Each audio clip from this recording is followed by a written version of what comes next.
Hello, MGTOW. Hello, man. This is Howard Dare. Thanks for stopping by. So I came across this article while looking for some things for MGTOW videos, and I couldn't believe it. So I decided I had to make a video and share it with you guys.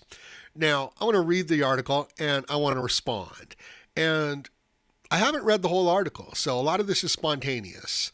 So let's get going. So first of all, we can see we've got Jessica Valenti here, okay? Prominent, well-known feminist. There she is looking good. Okay, why are women so unhappy? That's an important question, don't you think? Right? Because you can tell that she's unhappy, right? Because women are unhappy all the time, aren't they? And we hear about it all the time. So let's go, let's drill down and go into some more detail. The obsession with our happiness is troubling, but maybe dissatisfaction is a fairly normal reaction to injustice. Right? And there's the mouth. Just a big mouth. I wonder if that's Jessica's mouth. I wonder if that's just a close-up of her mouth. It looks like it could be. With the pixelation, it looks like it could really just be a close-up of that particular mouth just stretched out there. Okay, here's the article. And we're going to try to get through this. One of the strangest anti-feminist stereotypes to me among the brick and stock wearing and bra burning, I don't know what a brick and stock wearing is, ladies and gentlemen. I feel so ashamed. Is the idea that we're unhappy. Yes, the idea, right? She's making a distinction there. It's the idea. Because they're not really unhappy. Continuing. Anger. Yeah, it's angry, bitter. Both because the foundation of the insult is the assumption that women should be perpetually happy. And because the truth is that culture doesn't actually mind if women are unhappy, so long as we keep it to ourselves. Women never keep their unhappiness to themselves. That's the problem. The problem is that society is preoccupied with women's happiness. Women are preoccupied with women's happiness. This is why our social, economic, political fabric is falling apart. This is why your men are not motivated, because we are obsessed with women's happiness and emotions and concerns. They won't stop. They're like a woman who comes into town and claims that she was attacked down in the shanty town, when all she's trying to do is stir up trouble. And now we even have men acting in the same way. That was the reaction part. Continuing with the article. Women's distress directed inwards. I'm sorry, it's just difficult to read because I know where it's going. It's this entire mindset. Okay, women's distress directed inward from eating disorders to feelings of inadequacy keeps the status quo moving along, with the diet pills selling through the roof and women asking for promotions far less than their male counterparts. Okay, it's hard for me to even get through a single sentence without reacting to this stuff, okay? Because I'm pretty sure that what she's saying here is that women's distress directed inwards, okay, is what keeps the status quo moving along by selling diet pills, and it keeps women from being really assertive. So in other words, we can thank the women for moving the status quo along through selling diet pills and not upsetting the menfolk. Thanks, Jessica. Continuing. But when our dissatisfaction takes an outward turn, people get uncomfortable. Then women's emotions are hysterical or over the top. Anything less than a bubbly disposition means that we're bitches. That's quote unquote bitches. Hell hath no fury like a man who finds a woman displeasing. Really? Because I haven't seen very many men acting out, right? I'm not aware of any sort of a Me Too men's hashtag, right? I don't know. I mean, except for MGTOW, I don't see any men within Western civilization standing up and telling the truth to women. I see every other group of men just capitulating and giving in. Not every group, but most every group. Okay, continuing on. So, you'll excuse my skepticism when those who don't mind women's quiet suffering are suddenly super concerned with women's happiness levels. That suspicion only gets deeper when the root of women's unhappiness is said to be, wait for it, our increasing social freedom. Indeed, you unhappy bitch. Your freedom and your entitlement has turned you into people that are just obsessed with your emotions and your happiness, and you won't stop blaming other people for your inadequacies. Okay? The reason why you feel inadequate is because you're being inadequate to the challenges and to the task at hand, and you're playing the victim. Indeed, women don't know how to handle social freedom. They don't know how to handle the vote. Okay. Continuing on. After a recent talk I gave in Pennsylvania, I had the real-life equivalent of what every feminist-minded woman on the internet has experienced. A young man came up to me and informed me that a study exists which he claimed shows that American women have become more unhappy since feminism came into the picture. Yeah, that's a fact, okay? That's a fact. So, continuing on. See, I got through that whole sentence. I know this study, the full report shows a much more nuanced picture of what women's happiness and life satisfaction are really made of, and how much hay a certain type of guy likes to make over it. Huh. Really? A much more nuanced picture. Well, I suppose that they're dying younger too, right? And they're getting more things like heart disease and obesity. Continuing on. The obsession with women's happiness, and only women's happiness, is troubling. Underlying the constant questioning of, will we ever be satisfied, or men patronizingly telling us to smile on the street, is the subtle insistence that women should be content with less than equal lot we've been given in life. Well, hey, at least you've been given something, because as a man, you're not going to be given anything, right? So stop being so unhappy about this expectation of yours not being met, since you weren't entitled to anything. Continuing. And even more annoyingly, that we are not just to be satisfied with this inequality, but cheerful in the face of it. Yeah, indeed, right? Otherwise, it spoils, your made-up face. Oh, I'm sorry, I didn't make you put the makeup on, right? So you were, anyway, continuing on. I mean, you're spoiling the effect is what I'm saying, right? Women go out of their way to look beautiful, and then they want to get angry and throw that around pointlessly. Continuing. It's pointless to argue with people like that. The more important question to ask ourselves isn't, why aren't women happy after feminism? It is, who cares? Happiness isn't the goal of feminism. I think she's actually said something intelligent right there. I'm kind of like doing a double take, but we don't have time, so I'm going to continue on. After all, a social justice movement seeks justice, not contentment. Oh, well, there she goes. Now she's lost her mind again. The truth is, a little unhappiness is good for the soul and the movement. When I started feministering? What the hell? Okay, let's look that one up, ladies and gentlemen. Oh, I have no idea. Okay, this is another video, okay? This has something to do with Chelsea Manning announcing her Senate bid.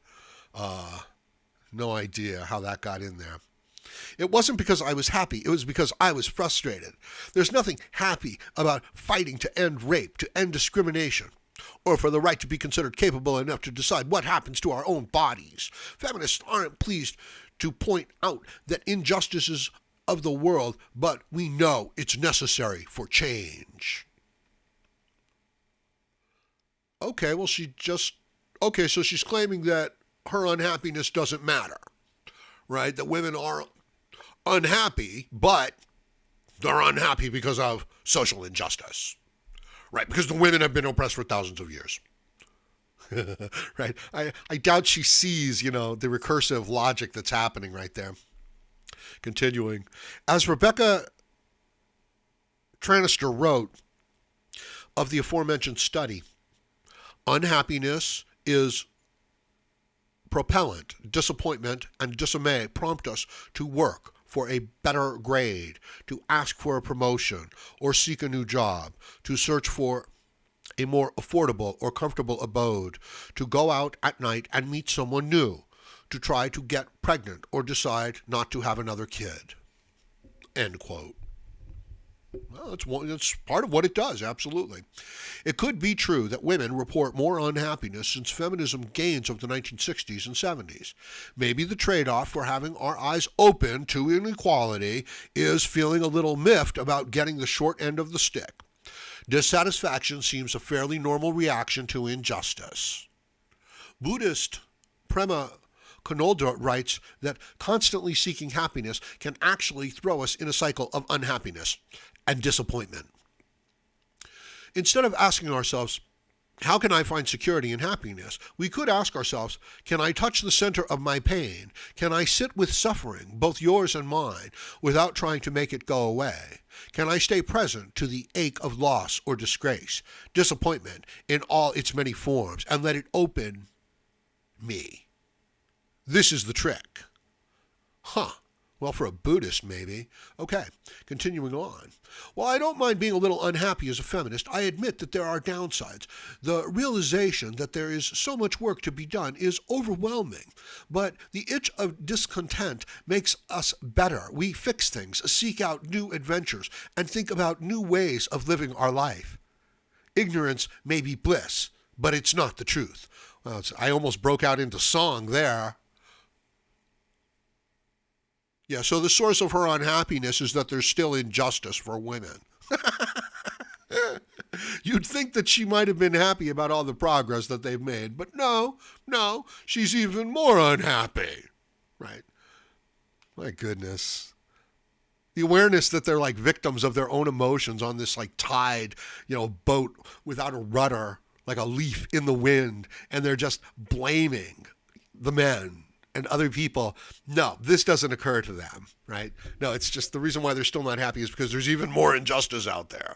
It's like, and I've made this point before in countless videos, right? But if men and injustice were the problem, then why aren't you happy? Why aren't you happy? Why isn't it getting better? In other words, if a man has a problem, he works to fix it. And if it's working, he fixes the problem and he's happy.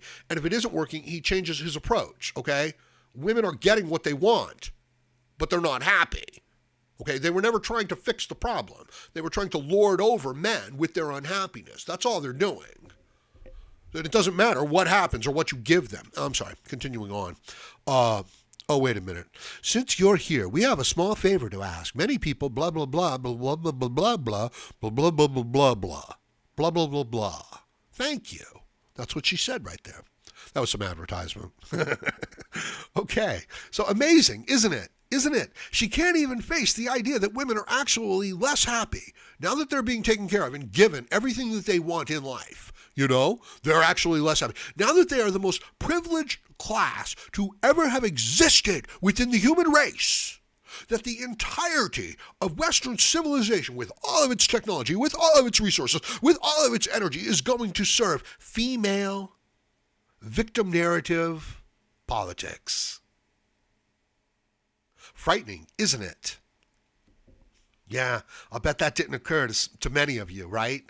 That the more powerful and advanced the civilization becomes, the more free resources that there are, the more greedy, the more that a kind of welfare, oppression, victim class of people come into that society and start, going after that stuff.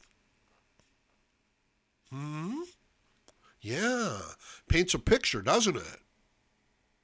But you understand, until the grain stores are free, until they're full, right? There's no great danger. So until by having government, all right, with all of this central economy, okay, a bunch of greedy people start competing for that money and that power. And the way that they do it is through victim politics, identity politics, by playing the victim. This is like the number one card of the unworthy woman, right? I would equate it, look, violence and force is, the rotten thing for the man to do, right?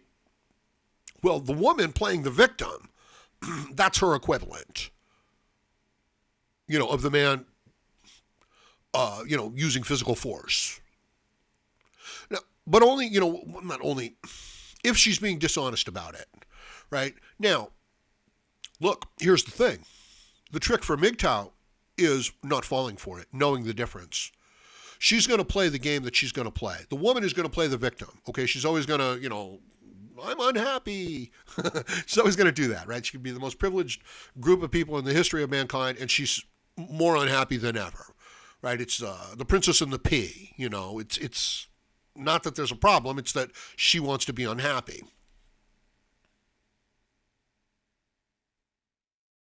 If we cater to that, we will be destroyed.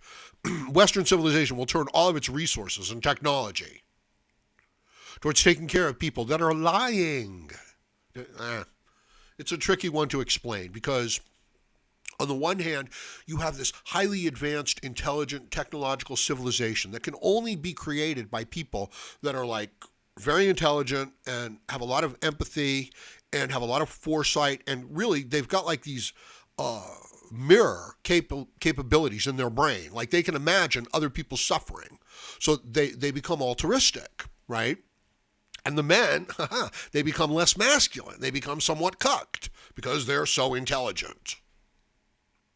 And, now you've got all these great resources and all this great technology and all this extra energy, okay? Well, that attracts all these people that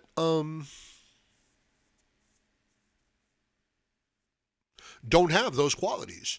And the way that they get those resources is through identity politics, playing the victim. And that subverts the values of the civilization. And if you're interested in that, check out Nietzsche. Check out the master and slave morality and the subverting of, master morality into slave morality because they don't want to compete. So it's played out here in the free market where you have people that are capable and very successful in the free market. And this is the engine that's driving the tax base and it's driving progress and it's driving technology. And it makes all these extra resources. And then you have the people who want it, who can't really compete. So they set up all these different sets of values. And they turn the values, the competitive values of a free market, towards the socialist values of a feminine group, herd-like mentality. And the men go along with it too. And for a while, the resources pour in, to the socialist cause. And they do really well. But eventually those resources run out and the civilization is destroyed. So that's what we're trying to avoid. And it's a dynamic. These are the variables. Plug them in. Understand it. Don't get caught in it. Take care of yourself. Okay, I'm going to leave it at that for now. Let me know what you think about this. Let me know what you think about the article and, the mindset. And please like, share, comment, subscribe, donate, and join me again, Howard Dare, as I plan to have more content for you. Thank you, MGTOW.